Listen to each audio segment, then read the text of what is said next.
Beaucoup de personnes en quête de gains sur les marchés se tournent vers le trading, et il peut être tentant de zoomer sur les graphiques de manière à trouver un maximum d'opportunités de gains. Cependant, il est primordial de faire très attention aux frais de transaction. Comme je vais te le montrer dans cette vidéo, si tu combines un trading sur une faible échelle de temps avec un mauvais choix de marché ou de courtier, il te sera impossible d'être rentable. Dans cette vidéo, je vais te détailler les différents coûts liés au trading ainsi que le piège des courtiers qui disent être zéro frais. Le tout appliqué au marché Forex, mais dont la méthode est généralisable aux différents types de marchés. Je vais aussi te donner un grand nombre d'éléments permettant de choisir au mieux l'échelle de temps à laquelle trader en fonction de ta stratégie de trading. Donc si tu veux tout savoir sur ce sujet de première importance, reste bien jusqu'à la fin. Pour déterminer comment ton trading est affecté par les coûts, il y a 4 éléments principaux à prendre en compte. La volatilité du marché à l'échelle de temps utilisée, la taille de position, les différents coûts et frais qu'il faut compter, ainsi que les gains liés à ta stratégie de trading. Commençons par la détermination de la volatilité du marché. Sur le marché des devises, communément appelé Forex pour Foreign Exchange, la paire de devises la plus tradée est la paire Euro-USD. Son prix est souvent donné avec 5 chiffres derrière la virgule, comme bon nombre de paires Forex. Une notion importante dont nous allons avoir besoin tout au long de cette vidéo est la notion de pip, qui correspond en fait au 4e chiffre après la virgule, tandis que le 5e chiffre correspond à un dixième de pip. C'est-à-dire que si le prix de cette paire de devises passe de 1,30518 à 1,30528, on dit alors que son prix a augmenté de 1 pip. De manière à réaliser un comparatif égal à égal entre les différentes échelles de temps, nous avons besoin de déterminer la taille moyenne d'une bougie pour une échelle de temps donnée.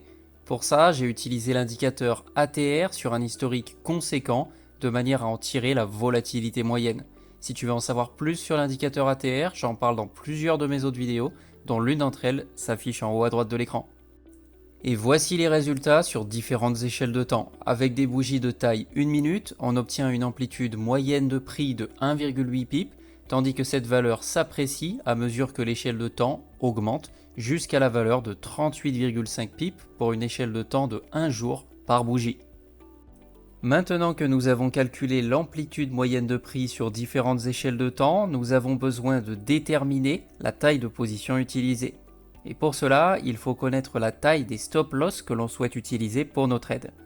De manière à obtenir quelque chose de cohérent vis-à-vis des courbes de prix, j'ai utilisé pour la suite une taille moyenne de stop-loss ayant une valeur de 4 ATR. Dans le tableau précédent, on trouvait un ATR de 5 pips pour l'échelle de temps 15 minutes, c'est-à-dire une taille moyenne de bougie de 5 pips. La taille moyenne de nos stop-loss est donc dans ce cas de 4 x 5 pips, c'est-à-dire 20 pips. Aussi, on part de l'hypothèse que l'on utilise un RR, c'est-à-dire un ratio risque versus récompense de 1 pour 1, c'est-à-dire que le take profit, notre niveau de profit, est situé à la même distance de l'entrée que le stop loss. Nous avons donc un stop loss et un TP de 4 ATR. Mais pas d'inquiétude, si tu as l'habitude d'utiliser des stop loss de tailles différentes, plus grands ou plus petits, comme dans l'exemple de gauche, je vous donne aussi le résultat dans la suite de la vidéo. Sachant que, comme nous allons le voir, c'est la taille du stop loss qui est la plus importante pour nos calculs et pas celle du TP. Grâce à la détermination de notre taille de stop loss, il est possible de calculer à partir de la taille moyenne des bougies la taille moyenne d'une position de trading. Taille qui se donne en nombre de lots, sachant qu'un lot correspond à une taille de position de 100 000 $, et que j'ai utilisé pour le calcul un risque constant pour chaque trade égal à 1000 $. Mais à la fin, je vais te donner les résultats en pourcentage, ce qui vous permettra d'analyser les résultats, peu importe la valeur de votre risque moyen. Pour précision, ce que ce tableau signifie, c'est que pour avoir un risque de 1000 $ avec un stop loss de taille 4 ATR, la taille de position doit être de 13,9 lots en moyenne sur une échelle de temps 1 minute et de 0,65 lots en moyenne sur une échelle de temps 1 jour. La première chose que l'on remarque, c'est que pour un même risque, la taille de position varie beaucoup en fonction de l'échelle de temps, ce qui est logique puisque l'amplitude de prix sur une journée est forcément beaucoup plus grande que sur une minute. Maintenant que nous connaissons la volatilité moyenne du marché ainsi que notre taille de position, intéressons-nous plus précisément à combien un trade nous coûte-t-il. Le premier facteur à prendre en compte se nomme le spread.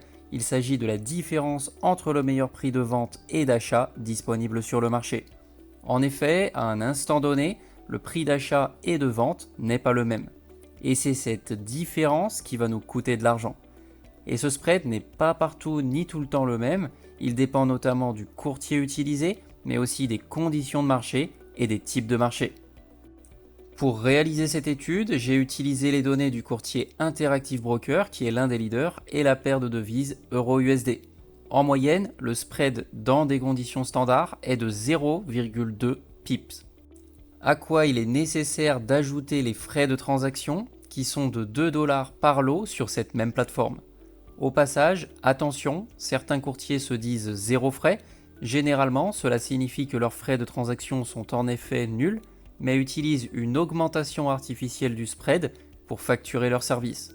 Dans ces conditions, il n'est pas rare d'avoir un spread qui passe de 0,2 pip à 1,5 pip sur cette même paire de devises. Et comme nous allons le voir par la suite, cela ne va pas du tout jouer en notre faveur. Le troisième point à prendre en compte, c'est le slippage. Pour éviter de rendre cette vidéo trop longue, je t'invite à aller voir la vidéo dont le lien s'affiche en haut à droite de l'écran si tu veux en savoir plus, et dont le lien est aussi en description. Je le considère ici en moyenne à 0,1 pip. Enfin, le dernier point correspond au swap. Il s'agit d'un type de frais qui est facturé uniquement si la position est tenue pendant la nuit et va dépendre de la différence de taux d'intérêt entre les devises et sera soit positif, soit négatif, en fonction que votre position soit longue ou short. En considérant que l'on trade autant à la hausse qu'à la baisse, les frais des longues seront en moyenne compensés par ceux des shorts. Cependant, le courtier prend généralement une marge qui est d'environ 3 $ par lot et par jour pendant lesquels la position est tenue. Encore une fois, sur le courtier utilisé ici pour cette étude. Donc pour résumer, prenons le cas de l'échelle de temps 15 minutes. Nous avons une taille moyenne de 5 pips par bougie et une taille de stop loss de 4 ATR, ce qui nous donne une taille moyenne de position de 5 lots.